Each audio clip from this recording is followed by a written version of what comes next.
চট্টগ্রামে রাউজানে হিন্দু ধর্মাবলম্বীদের বড় উৎসব শ্রীকৃষ্ণের জন্মদিন উপলক্ষে আলোচনা সভা, বিশাল মঙ্গল শোভাযাত্রা সহ বিভিন্ন কর্মসূচি পালিত হয়েছে। শনিবার বিকেলে রাউজান রাসবিহারী ধাম কেন্দ্রীয় মন্দিরে এই কর্মসূচি পালিত হয়। এতে প্রধান অতিথি ছিলেন উপজেলা নির্বাহী কর্মকর্তা জিসান বিন মাজেদ। রাউজান জন্মাষ্টমী উদযাপন পরিষদের সভাপতি দীপক তালুকদারের সভাপতিত্বে এ সময় বক্তব্য রাখেন সংগঠনের সাধারণ সম্পাদক বিপ্লব কান্তি দাস সহ অন্যান্যরা। আশীর্বাদক ছিলেন পুরোহিত তপন চক্রবর্তী। উদ্বোধক ছিলেন চট্টগ্রাম উত্তর জেলা জন্মাষ্টমী উদযাপন পরিষদের সভাপতি লায়ন অশোক কুমার নাথ। বিশেষ অতিথি ছিলেন রাউজান থানার ওসি মনিরুল ইসলাম ভুইয়া, উত্তর জেলা শ্রী শ্রী জন্মাষ্টমী উদযাপন পরিষদের সহসভাপতি লিটন মহাজন লিটু সহ অন্যান্যরা। শেষে মঙ্গল শোভাযাত্রা বের করা হয়।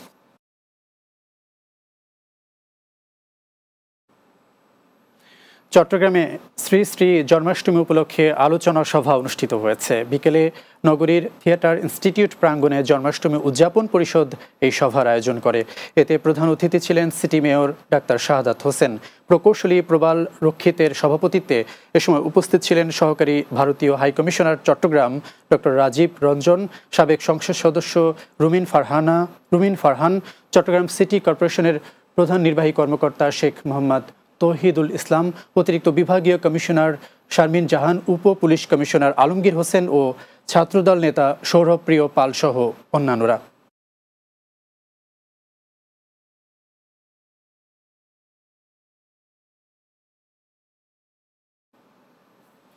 চট্টগ্রামে আল মারচুজ হজ কাফেলার ২৪ বছর পূর্তি উপলক্ষে হাজিদের পুনর্মিলনী সম্মেলন অনুষ্ঠিত হয়েছে। সকালে নগরীর চকবাজারে একটি কমিউনিটি সেন্টারে এই পুনর্মিলনী সম্মেলনের আয়োজন করা হয়। এতে প্রধান অতিথি ছিলেন চট্টগ্রাম সিটি কর্পোরেশনের মেয়র ডাক্তার শাহাদাত হোসেন। অনুষ্ঠানে প্রধান আলোচক ছিলেন চট্টগ্রাম বিশ্ববিদ্যালয়ের আরবি বিভাগের অধ্যাপক ডক্টর মোহাম্মদ নিজাম উদ্দিন। আল মারচুজ হজ কাফেলার চেয়ারম্যান মোহাম্মদ মুর্শিদুল আলমের সভাপতিত্বে এ সময় উপস্থিত ছিলেন অ্যাডভোকেট সৈয়দ আনোয়ার হোসেন, অধ্যক্ষ আবু সালে মোহাম্মদ সলিম উল্লাহ সহ অন্যান্যরা। শেষে দেশ ও জাতির কল্যাণ কামনা করে বিশেষ দোয়া ও মুনাজাত অনুষ্ঠান অনুষ্ঠিত হয়।